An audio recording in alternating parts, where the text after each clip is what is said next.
వైద్య రంగంలో ఖమ్మం జిల్లాకు చెందినటువంటి ప్రముఖ ఆసుపత్రి అరుదైన రికార్డు సృష్టించింది. అత్యంత క్లిష్టమైనటువంటి ఎముకల సమస్యలతో బాధపడుతున్నటువంటి రోగులకు సరికొత్త సాంకేతికతతో పునర్జన్మ ప్రసాదించారు టీఆర్ఆర్ ఆర్థోపెడిక్ ఆసుపత్రి వైద్యులు. ఖమ్మం నగరంలోని వైరా రోడ్లో ఉన్నటువంటి టీఆర్ఆర్ ఆర్థోపెడిక్ ఆసుపత్రి ప్రారంభించిన అతి తక్కువ కాలంలోనే ప్రజల అపారమైనటువంటి నమ్మకాన్ని, విశ్వాసాన్ని కూడా సొంతం చేసుకుంది. తాజాగా ఇలిజారో రింగ్ పద్ధతి ద్వారా రోగుల కాళ్ల ఎముకలను పెంచి రెండు కాళ్లు సమానంగా ఉండేలా కూడా చేసి అద్భుతం సృష్టించారు. ఇక రోడ్డు ప్రమాదంలో గాయపడి ఇన్ఫెక్టెడ్ నాన్ యూనియన్ టీబియా సమస్యతో వచ్చినటువంటి ఓ రోగికి ఇలిజారో రింగ్ పద్ధతిలో లెబ్ లాంగ్ లెంత్ చేసినటువంటి అందించి ఇక ఏకంగా 6 సెంటీమీటర్ల మీద ఎముక పొడవును పెంచేశారు. అలాగే సురేష్ అనే మరో రోగి అనేక ఫ్రాక్చర్లు, తీవ్రమైనటువంటి ఇన్ఫెక్షన్ మాత్రమే కాకుండా 130 కిలోల భారీ బరువు వంటి అదనపు సవాళ్లతో ఆసుపత్రిలో చేరారు. వైద్యులు అధునాతన టెక్నాలజీతో శ్రమించి ఇలిజారో రింగ్ పద్ధతి ద్వారా ఆయనకు 8 సెంటీమీటర్లు లింబ్ లెంగ్త్ చేసి అద్భుతమైనటువంటి ఫలితాలను సాధించారు.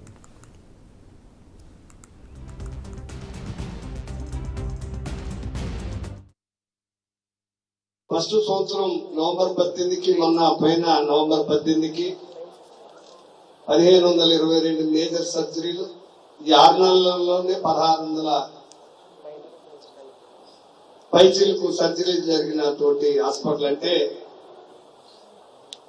ప్రైవేట్ అండ్ గవర్నమెంట్ టోటల్ ఆరోగ్యశ్రీతో పాటు అన్ని రకాల ఇన్సూరెన్సులు, ఆరోగ్యశ్రీయే కాకుండా అన్ని ఇన్సూరెన్సులు, జాబ్ కార్డ్స్ అన్ని తెలంగాణ మొత్తంలో ఏ కార్పొరేట్ హాస్పిటల్లో ఏవైతే చెల్తాయో అదే విధంగా అన్ని ఇన్సూరెన్సులకి మన హాస్పిటల్లో సదుపాయాలు ఉన్నాయి.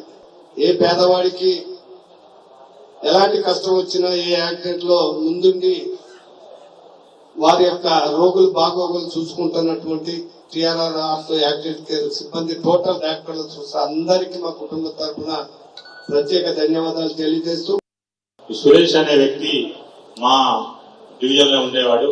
ఇతను 1 ఇయర్ కింద మేజర్ యాక్సిడెంట్ కార్ లో మరి ఈయనతో పాటు ప్రయాణిస్తున్న 2 వ్యక్తులు స్పాట్ డెడ్ ఇమీడియట్ గా చనిపోయారు. ఇతనికి మల్టిపుల్ ఫ్రాక్చర్స్ అవి, కాళ్ళు 2 కాళ్ళకు కూడా 3 చోట్ల, 1 చోట 4 చోట్ల కాళ్ళు అయ్యి మరి ఈయన ఇక్కడ నుంచి హైదరాబాద్ తీసుకుపోయి హైదరాబాద్ లో 2-3 హాస్పిటల్ తిరిగాడు. అక్కడ కూడా సెట్ కాకుండా వచ్చి ఇక్కడ మన ఇంటికాడ పడుకొని ఒక శవం లాగా బెడ్ మీద పడుకొని దానికి వీపు నిండా విపరీతమైన పుళ్ళైంది. ఈయన 5-6 నెలల కింద జాయిన్ అయ్యింది అనుకుంటా బహుశా. అప్పటి నుంచి ముందు ఆయన ఊండు అసలు చూస్తే భయంకరంగా ఉండదు, వీపు మీద 2-3 చోట్ల పుండ్లు పడి. అలాంటి వ్యక్తి పుళ్ళని నయమై మరి అనేక సర్జరీస్ చేసి అతని లెంత్ కూడా, కాలు పొడుగు తగ్గిపోతే ఆ కాలు లెంత్ కూడా పెంచడానికి ఆపరేషన్ చేసి ఈ రోజు నిజంగా మేము కూడా ఎవరు ఆ ప్రాంతంలో కూడా ఎవరు ఊహించలే ఆయన లేచి మళ్ళీ నడుస్తాడు, నిలబడతాడని. మరి అలాంటి క్రిటికల్ సర్జరీ చేసిన మేము కూడా ఒక కుటుంబ సభ్యుడిగా మరి మా అల్లుడి గారు ఇంతమంది అనుకుంటా ఉంటే ఒక మంచి సర్వీస్ సేవ చేస్తుంటే మాకు కూడా కుటుంబ సభ్యులుగా ఆనందంగా ఉంది. మన ఆసుపత్రి సాధించిన మరో విజయగాథ సురేష్ గారు. రోడ్డు ప్రమాదంలో ఆయనకి అనేక ఎముకలు విరగగా ప్రథమ చికిత్స కొరకు వేరే హాస్పిటల్కి వెళ్లారు. అనంతరం మరింత చికిత్స కోసం మన ఆసుపత్రికి వచ్చారు. సుమారు 130 కిలోల బరువు ఉండడం కూడా మాకు పెద్ద సవాల్గా మారిందండి.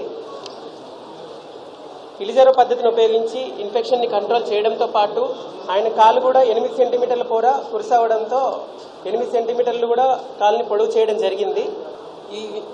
ఈ విజయం క్లిష్టమైన మరియు సవాలుతో కూడిన ఆర్థోపెడిక్ కేసులను విజయవంతంగా నిర్వహించే మా ఆసుపత్రి సామర్థ్యానికి నిర్వచనం. మా ఆసుపత్రి చరిత్రలో అత్యంత సవాలుతో కూడిన మరో విజయవంతంగా నిర్వహించిన కేసులలో శ్రీమతి రాధా గారి కేసు ఒకటండి. ఉపాధ్యాయురాలుగా పనిచేస్తున్న ఆమె తీవ్రమైన ప్రమాదంలో కుడి పై చేయి మరియు 2 కాళ్ళు మొత్తం 11 ఫ్రాక్చర్స్తో వచ్చినారు. మొత్తం హెడ్ ఇంజురీతో కూడా సివియర్ బ్లీడింగ్ వల్ల ఫస్ట్ బీపీ కూడా మెయింటైన్ చేయలేని పరిస్థితి అండి. అటువంటి క్లిష్టమైన పరిస్థితిని కూడా కొంచెం ఎదుర్కొని మా వైద్య బృందం 20 రోజుల పాటు దశల వారీగా శస్త్రచికిత్సలు నిర్వహించి అత్యాధునిక సదుపాయాలు కలిగించుకొని సమన్వయంతో అన్ని ఫ్రాక్చర్స్ విజయవంతంగా